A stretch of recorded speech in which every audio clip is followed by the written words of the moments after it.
Selamat malam, Ibu Bapak, Saudara-saudara yang terkasih di dalam Kristus.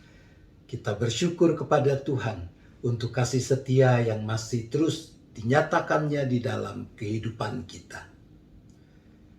Seorang janda miskin bernama Shulan tinggal bersama anaknya yang berumur sekitar 7 tahun. Namanya Mei Li.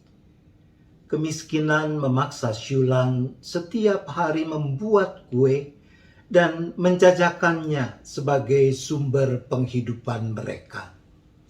Kondisi seperti itu dengan sendirinya membuat Mei Li kecil tidak bisa bermanja-manja pada ibunya sebagaimana yang bisa dilakukan oleh anak-anak lain.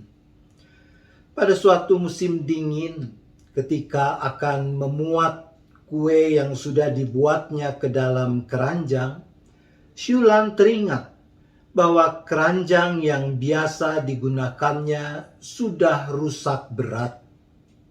Mestinya kemarin selesai menjual kue dia membeli keranjang baru, tapi dia lupa. Maka setelah berpesan pada Mei Li agar jangan pergi kemana-mana, Shulan keluar membeli keranjang baru untuk membawa kuenya itu. Setibanya di rumah, Shulan terkejut karena ia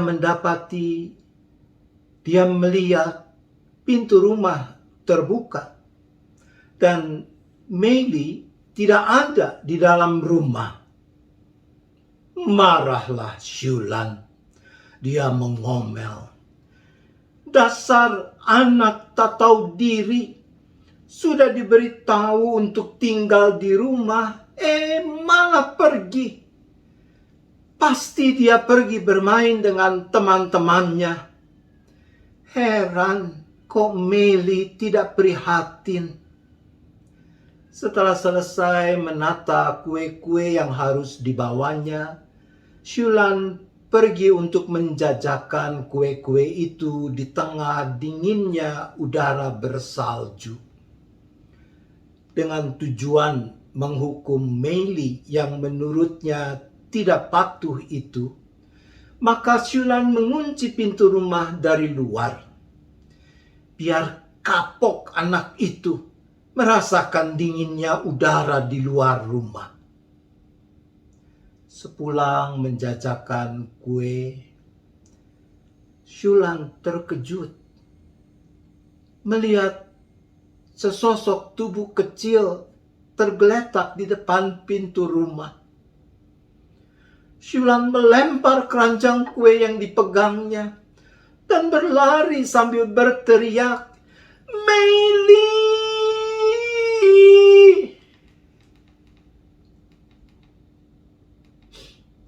Teriakan Shulan seakan memecah kebekuan dinginnya udara bersalju. Ia memeluk tubuh Mei Li yang terbujur kaku. Ia mengguncang-guncang tubuh kecil tak berdaya itu.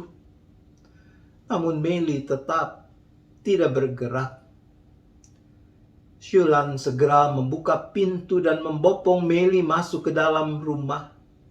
Sambil terus menangis, Shulan menggoyang tubuh Mei Li berteriak, "Bangun nak, bangun sayang, maafkan ibu nak, maafkan ibu. Ayo Mei Li, bangun." Tapi Mei Li tetap tak bergerak, membuka mata pun tidak. Ia terbujur tak bernyawa. Saat itulah sebuah bungkusan kecil terjatuh dari genggaman tangan mungil Mei Li yang terbuka karena diguncang ibunya. Shulan penasaran.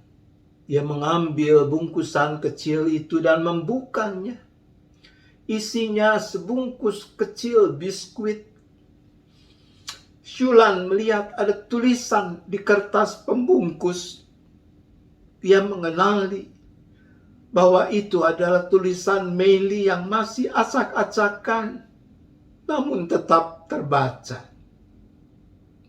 Tangisnya meledak kala ia membaca apa yang ditulis Meili.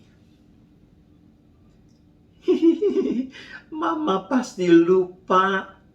Ini hari istimewa buat Mama.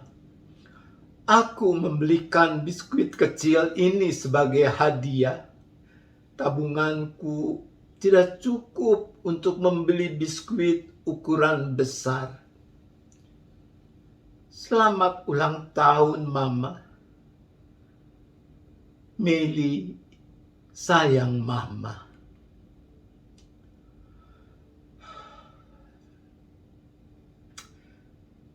Rasul Paulus, dia mengatakan, tetapi kamu tidak hidup dalam daging, melainkan dalam roh. Jika memang roh Allah diam di dalam kamu. Tetapi jika orang tidak memiliki roh Kristus, ia bukan milik Kristus. Demikian dicatat dalam Roma 8 ayat 9. Jika kita hidup dalam roh, maka buahnya mestilah nyata dalam keseharian hidup kita. Surat Galatia pasal 5 ayat 22 dan 23 mengatakan, tetapi buah roh ialah kasih, sukacita, damai sejahtera, kesabaran, kemurahan, kebaikan, kesetiaan, kelemah lembutan, penguasaan diri. Tidak ada hukum yang menentang hal-hal itu. Tuhan menolong kita. Amin. Mari kita berdoa. Bapa di sorga, Allah yang Maha Tahu, kami mohon ampun ya Bapa, kalau kami masih suka gagal menguasai diri, gagal bersabar sehingga akhirnya merugikan orang lain dan diri sendiri. Tuhan, kasihanilah kami.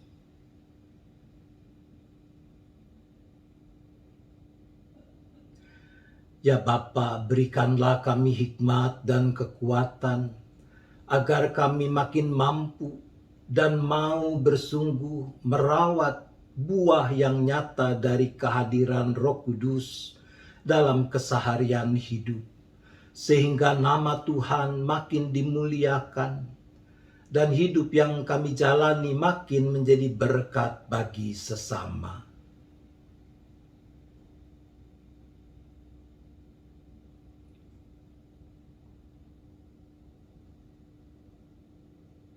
Bapa, kami juga memohon, kiranya Bapa yang memampukan gereja, persekutuan orang percaya, untuk sungguh-sungguh mempraktikkan hidup dalam kasih sejati, yang membuat dunia makin mengalami perjumpaan dengan kasih Allah yang menyelamatkan itu.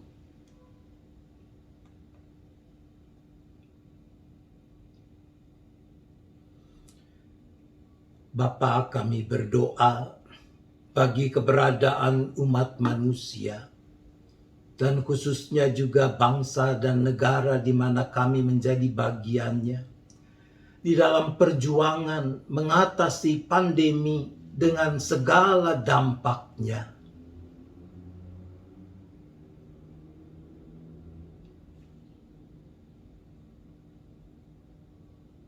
Ya Bapa, kami berdoa bagi mereka yang terpapar COVID, yang harus menjalani isolasi baik di rumah sakit maupun di tempat lain.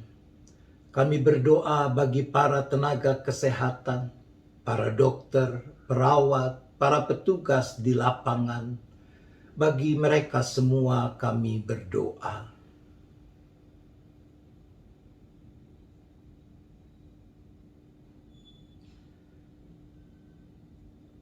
Kami juga terus mendoakan keluarga-keluarga yang menanggung beban berat karena ada anggota keluarga yang terpapar COVID, karena tekanan perekonomian, dan yang seterusnya. Bagi mereka kami berdoa.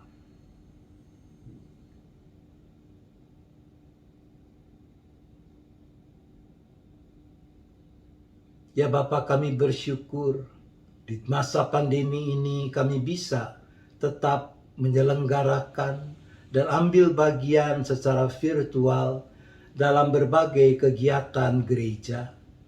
Maka kami berdoa khususnya untuk penyelenggaraan sakramen perjamuan kudus pada hari Minggu 3 Oktober mendatang. Juga untuk rangkaian kegiatan bulan keluarga. Agar melalui semua itu jemaat simpatisan boleh makin diteguhkan di dalam iman, pengharapan, dan penyerahan kepada Tuhan.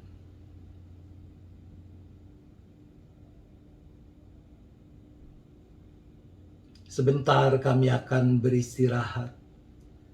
Kami menyerahkan lagi seluruh keberadaan kami seisi keluarga kami masing-masing ke dalam tangan pengasihan Tuhan. Jauhkanlah kiranya kami dari segala mara bahaya malapetaka. Biarlah kami boleh beristirahat dengan cukup sepanjang malam ini. Dan dengan penuh sukacita, dengan penuh syukur esok menyambut hari baru untuk terus memuliakan nama-Mu. Terima kasih ya Bapa. Kami memohon hanya di dalam nama Tuhan Yesus Kristus. Amin. Selamat malam Ibu Bapak, Saudara-saudara. Selamat beristirahat. Tuhan tetap beserta kita.